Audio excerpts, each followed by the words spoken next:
Welcome to the deep dive. Today, we're going to be looking closer at the KonMari Method. Okay. You've sent us some excerpts from Marie Kondo's book, The Life-Changing Magic of Tidying Up. Right. So we're going to be breaking it down and see if we can glean any new insights, even if you feel like you're already a KonMari pro. Yeah, it's true that the KonMari Method has become like a global phenomenon, but there's always something new to learn from revisiting the core principles. One of the first things that kind of struck me in these excerpts is Kondo's emphasis on tidying by category, not by location. Yeah. Why is that so important? I feel like most people, myself included, tend to tidy room by room. That's a really common approach, but it can lead to a sense of never really finishing. Right. You tidy the bedroom and then the living room gets messy, and you're constantly chasing clutter. Yeah. Kondo argues that tidying by category like clothes books or papers gives you a more comprehensive view of what you own and helps you make more decisive choices about what to keep. That makes sense. It's like getting a bird's eye view of your possessions instead of just focusing on one little corner at a time. Exactly. But she also says before you even start sorting through your belongings, you should finish discarding first. Right. How does that work in practice? Well, it's about recognizing that storage solutions are often a band-aid for a deeper issue. The tendency to hold on to things we don't truly need or love. Okay. Kondo's method encourages us to confront that tendency head-on by making decisions about what to discard before we even think about where to put things. Right. Otherwise, we risk just rearranging the clutter instead of addressing the root cause. So no buying fancy storage containers until we've done the hard work of decluttering. Right. But how do we decide what to keep and what to let go of? This is where the famous spark joy criteria comes in, right? Exactly. And I think this is one of the most misunderstood aspects of the KonMari Method. Okay. It's not just about getting rid of things you don't use. It's about actively choosing to surround yourself with things that bring you positive feelings. I have to admit, sometimes it feels a little silly to hold up a sock and ask myself, does this spark joy? Sure. How do you actually apply this criteria in a way that feels authentic and meaningful? It's about tapping into your intuition and being honest with yourself about how each item makes you feel. Right. It might feel awkward at first, but the more you practice, the easier it becomes to discern between the things that truly resonate with you and the things that are just taking up space. Kondo even suggests thanking the items that you're letting go of. Isn't that a little much? It might seem unusual, but think about it this way. Those items served a purpose in your life, even if it was just to teach you a lesson about your spending habits or your evolving style. That's right. Expressing gratitude for that role, however small, can help you release the item without guilt or regret. So it's more about acknowledging the role those items played in our lives rather than getting overly sentimental about a pair of old jeans. Exactly. And speaking of sentimentality, Kondo has some interesting advice about dealing with family members who might not understand your newfound tidying zeal. She actually advises against letting them see what you're discarding. That's interesting. Why is that? Because it can trigger all sorts of emotional responses, especially from parents who might feel hurt or offended that you're getting rid of things they gave you or things they associate with special memories. Yeah, I can see that happening. Yeah. My mom is definitely the type who would try to rescue things from the discard pile, convinced she could find a use for them. Kondo even shared an anecdote about a client who sent bags of clothes to her mother thinking she was doing a good deed. Wow. But later, she discovered that those unwanted items had become a burden for her mother, who felt obligated to keep them. Oh, no. It's a reminder that what might not spark joy for you could be a burden for someone else. So it's not about being secretive. It's about protecting yourself and your family members from unnecessary emotional baggage. Exactly. And it allows you to focus on the task at hand, which is creating a space that reflects your own values and aspirations. But so we've talked about the importance of tidying by category, the discard first principle, and the spark joy criteria. Where do we even begin? Kondo suggests starting with clothes, as they tend to be the easiest category to apply the spark joy criteria to. Okay. She advises gathering every single piece of clothing you own and putting it all in one spot. Okay, so picture this. You got this mountain of clothes piled up on your bed. Right. Where do you go from there? You pick up each item, hold it in your hands, and ask yourself, does this spark joy? Okay. Not, do I need this or will I wear this someday, but does this make me feel good when I wear it? And if the answer is even a hesitant no, it's time to let it go. Exactly. And remember to thank the item for its service before you discard it, recognizing that it served a purpose in your life, even if it's no longer bringing you joy. That's a great reminder that even the act of discarding can be done with intention and gratitude. Yeah. Kondo also has some pretty strong opinions about loungewear. Could you elaborate on that a bit? You know those clothes we relegate to wearing around the house because we wouldn't wear them out in public? Kondo sees it as a form of procrastination. It's like we're telling ourselves we'll get rid of them eventually, but not right now. I'm definitely guilty of having a loungewear section in my closet. The KonMari Method challenges us to ask ourselves, are we truly relaxing and feeling our best in clothes that don't spark joy? Or are we just delaying the inevitable decision to let them go? So even our downtime deserves a little spark of joy, even if no one else sees what we're wearing. It's about creating a space that reflects our values and brings us joy no matter what we're doing. Exactly. It's about recognizing that our belongings have an impact on our energy and our overall sense of well-being. All right, so we've tackled clothes, but what about all those other categories?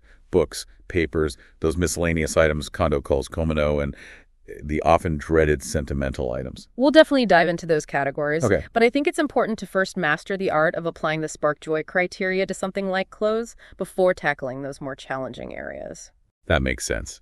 So listeners, stay tuned. As we continue our deep dive into the KonMari Method, we'll be exploring those trickier categories and see if we can unearth some hidden gems of wisdom from Marie Kondo's tidying philosophy. Welcome back. Now that we've laid the groundwork with clothes, Right. let's move on to a category that can be particularly tough for a lot of people, books. Books are definitely a struggle for me. Yeah. There's something about letting go of a book that feels almost like, I don't know, like I'm erasing the knowledge or the experience I gained from reading it. I think a lot of people feel that way. Kondo acknowledges that books can hold a lot of sentimental value and represent investments of time and money. But she encourages us to remember that the true value of reading lies in the experience itself, not in the physical object. So how do we apply the spark joy criteria to something like a book? Right. Are we supposed to get a warm, fuzzy feeling just by looking at the cover? Well, it's more about considering whether the book still resonates with you, whether it holds a special place in your heart, or whether you're likely to revisit it in the future. That makes sense. Yeah. I have some books that I know I'll never read again, Yeah. but they're linked to a specific time in my life, a certain person who recommended them, or a phase I was going through. Right. It's hard to let go of those associations.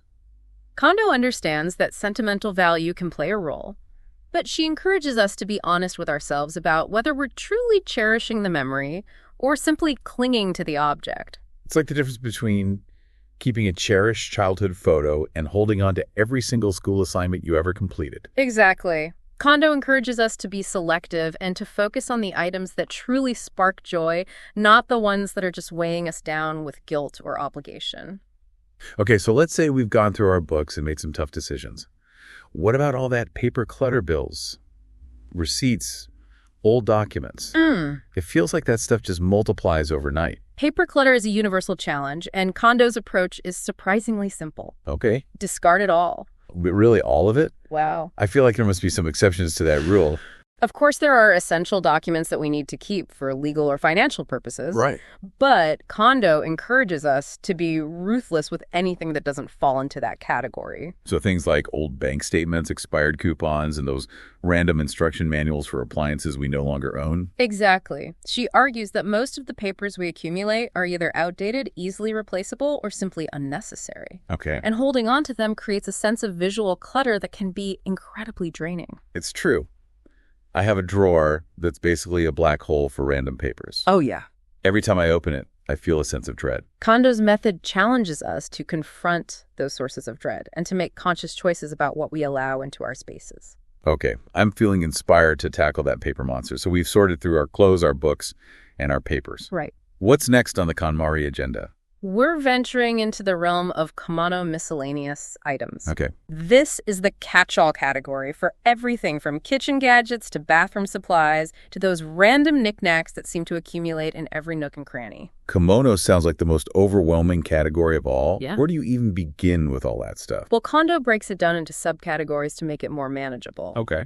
She suggests starting with disposables, things like old toiletries, expired makeup, and those little packets of soy sauce we always seem to accumulate. Yes, the dreaded condiment graveyard. It's about recognizing that even seemingly insignificant items can contribute to a sense of clutter. Right. And by letting go of the things we don't use or need, we create space for the things that truly matter. Okay, so disposables are out. What's next on the kimono hit list? Kondo suggests tackling digital clutter next. Oh, interesting. This includes things like old files on your computer, unused apps on your phone, and even that overflowing inbox that never seems to empty. Digital clutter is definitely a 21st century problem. Yeah. I feel like I'm constantly bombarded with emails, notifications, and updates. It's exhausting. Yeah. Kondo's approach reminds us that tidying isn't just about our physical spaces. It's about creating a sense of order and clarity in all areas of our lives, including our digital world. So we've decluttered our physical disposables and our digital distractions. Right. What other Kondo challenges await us? We're going to tackle those well-intentioned, but ultimately unused gifts that often lurk in the back of our closets or the depths of our drawers. Oh yes, the gifts. Yeah. I have so much trouble letting go of gifts, even if I know I'll never use them. Yeah. It feels disrespectful somehow. I think a lot of people struggle with that. Kondo reminds us that the true purpose of a gift is to be received, not to become a burden for the recipient. Okay. It's okay to let go of gifts that don't spark joy, thanking them for the sentiment they represent, and freeing up space for items that truly bring us happiness. It's a good reminder that our belongings should serve us, not the other way around. Exactly. And speaking of things that should serve us, let's talk about those just-in-case items that often end up cluttering our homes. Oh, the just-in-case item. Yeah. I'm a master of justifying keeping things, just in case I might need them someday. It's a common trap, but Kondo encourages us to be honest with ourselves about the likelihood of actually needing those items. Right. Do we really need 3 extra sets of bed sheets just in case we have guests? Right. Or are we just clinging to a hypothetical scenario that rarely materializes? I think I'm starting to see a pattern here. The KonMari Method is all about being mindful and intentional about what we allow into our spaces. Exactly. It's about recognizing that our belongings have an impact on our energy, our emotions, and our overall well-being. Okay, so we've decluttered our disposables, our digital clutter, our unused gifts, and our just-in-case items. What other Komodo pitfalls does Kondo address? She tackles a wide range of common stockpiles, cosmetic samples saved for trips, that we inevitably forget to pack bulky electronics packaging. Right. That takes up valuable storage space, broken appliances. Oh gosh, yes. That we somehow convince ourselves we'll fix someday, and even extra bedding for guests who never come. I think we've all been there. Yeah. It's so easy to justify keeping things just in case. Right. But Kondo encourages us to be honest about what we truly need and use. Exactly. She even addresses those impulse buys that often end up as clutter.